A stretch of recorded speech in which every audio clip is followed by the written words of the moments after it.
Bonjour. Les chrétiens, aujourd'hui encore, attendent le retour de Jésus-Christ, ce que les théologiens appellent la parousie, un mot grec pour dire la seconde venue de Jésus. Évoquant ainsi le retour du Christ, ses disciples proclament leur espérance chrétienne. Un horizon, c'est vrai, quasiment ignoré par le monde contemporain, y compris chez certains croyants malheureusement, qui sont tristes comme les autres hommes qui n'ont pas d'espérance, comme le disait déjà l'apôtre Paul en son temps, écrivant aux chrétiens de Thessalonique. C'est pourtant bien à l'espérance que le message chrétien nous convie, et cela dès le matin de la résurrection, parce que Christ est vivant, Christ est là, et donc l'avenir reste ouvert. Le ressuscité dont nous proclamons la présence est à la fois Jésus le crucifié, oui, mais aussi le Seigneur ressuscité qu'aujourd'hui l'on attend toujours, comme le dit Paul, par exemple en 1 Corinthiens 11, à propos du partage de la communion. Vous proclamez la mort du Seigneur jusqu'à ce qu'il vienne. Pour le dire autrement, les chrétiens vivent aujourd'hui sous un double signe, le double signe du déjà là et celui du pas encore. Christ ressuscité, mais nous ne sommes pas encore dans le royaume. Or, cette immense espérance s'exprime par la promesse du retour du Seigneur, quand viendra le temps, une venue intensément attendue dès le commencement de l'histoire de l'Église, attestée par nombre des textes du Nouveau Testament. À commencer par la première lettre de Paul aux Thessaloniciens, qui parle de cette attente et des modalités de sa réalisation. Alors oui, Maranatha, notre Seigneur vient. Tel était le cri des premiers chrétiens, des premières communautés judéo-chrétiennes de langue araméenne. Maranatha, notre Seigneur vient. Un cri d'espérance qui accompagnait la reconnaissance du ressuscité, c'est-à-dire de celui qu'on reconnaissait à nouveau vivant au milieu des siens et qu'on attendait parce qu'il avait promis qu'il reviendrait bientôt. Et c'est à ce même cri que Paul fait référence en terminant sa première lettre aux Corinthiens, comme d'ailleurs aussi l'Apocalypse au chapitre 22 en une ultime prière. Viens, Seigneur Jésus.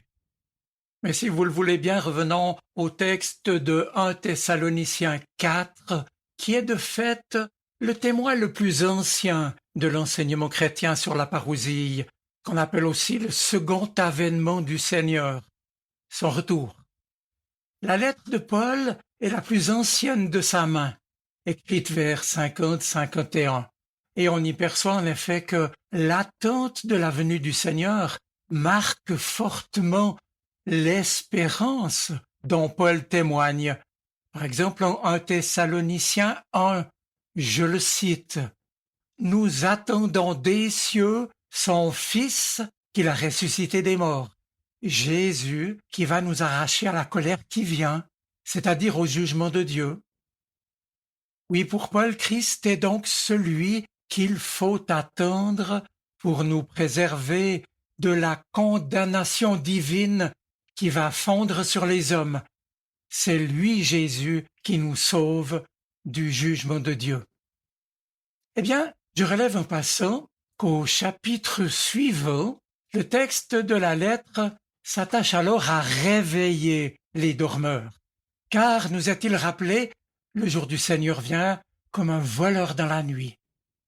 Si les temps et les moments de ce jour par excellence restent dans l'ombre, c'est vrai, ce n'est plus le moment de dormir. Il faut, dit Paul, veiller. Et on retrouve ici bien sûr un thème connu. Jésus enseignait les siens en disant « Veillez, car vous ne savez pas quand le maître de la maison va venir. Craignez qu'il ne vienne à l'improviste et ne vous trouve en train de dormir. » Fin de citation.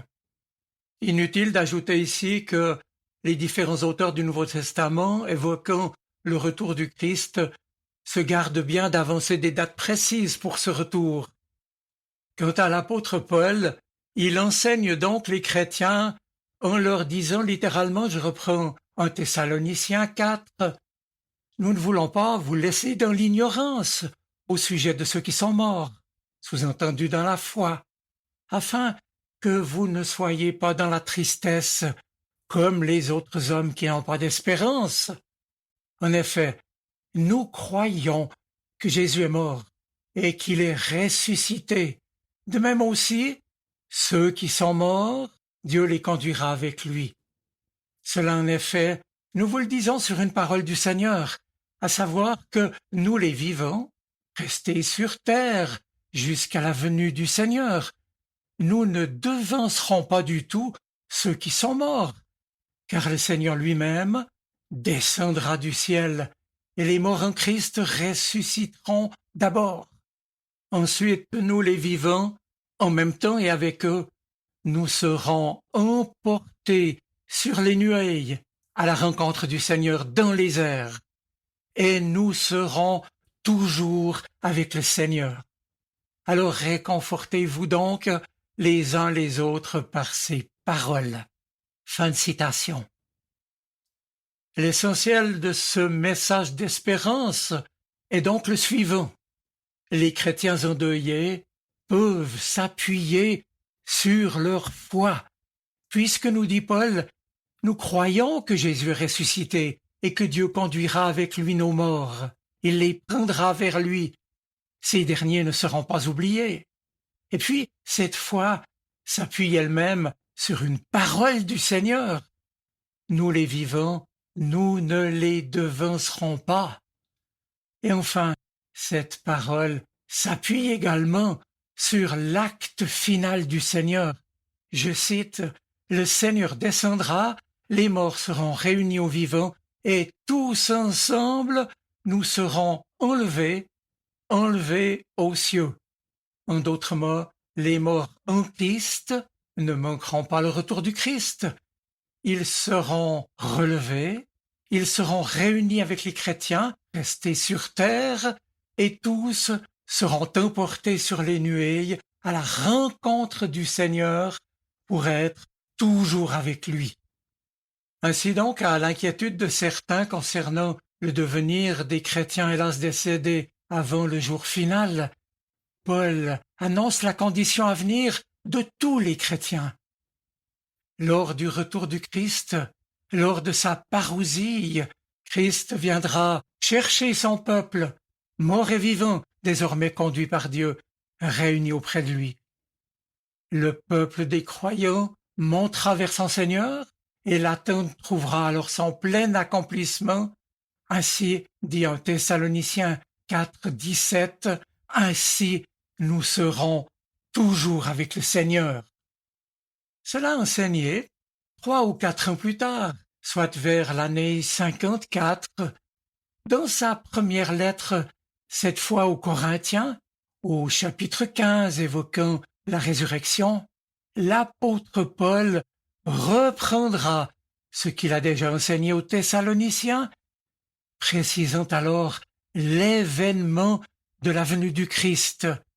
Je cite, « Nous ne mourrons pas tous, mais tous nous serons transformés en un instant, en un clin d'œil, au son de la trompette finale, car la trompette sonnera, les morts ressusciteront incorruptibles, et nous serons transformés. » Voilà, on peut le constater, Paul distingue 3 moments dans ce scénario final.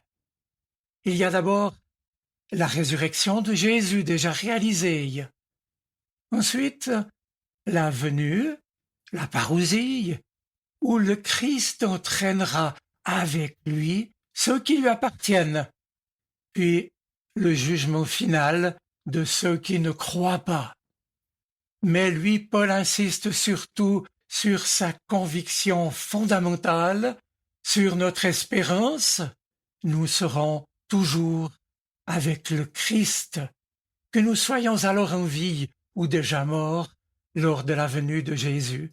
le but ultime des chrétiens étant de vivre unis à lui, le Christ.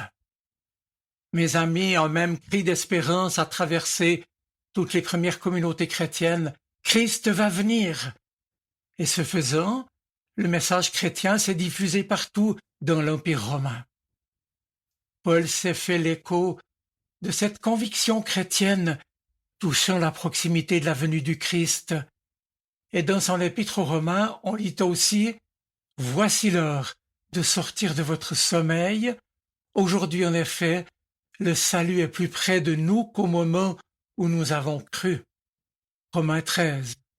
Ou encore, comme Paul le dira aux Philippiens au chapitre 4, « Le Seigneur est proche ».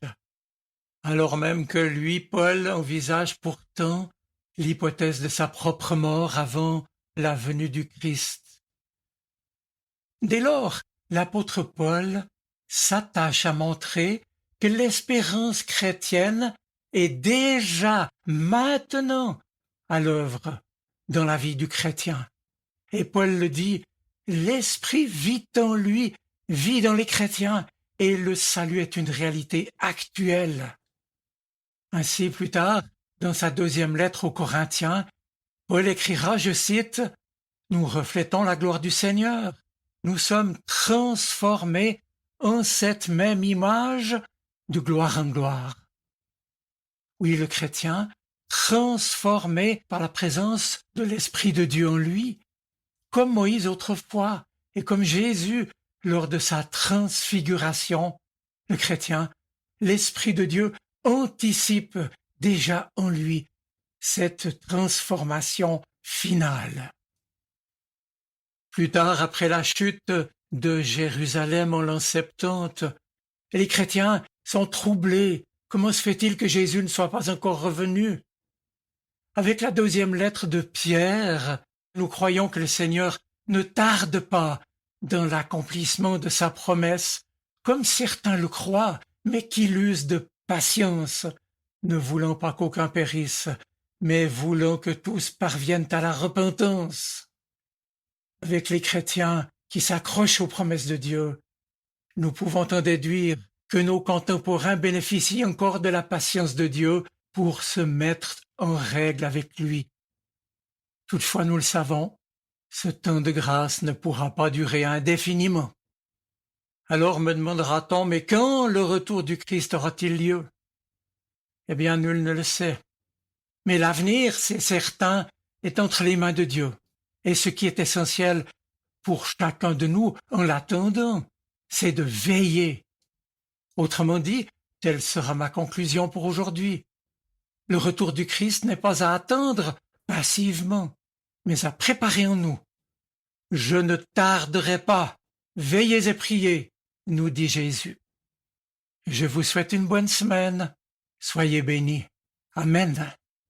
Sa parole résonne dans mon cœur. Elle est vivante, elle parle. Elle m'aide à choisir, m'illumine. Elle est vivante, elle est poignante. Elle touche mon cœur.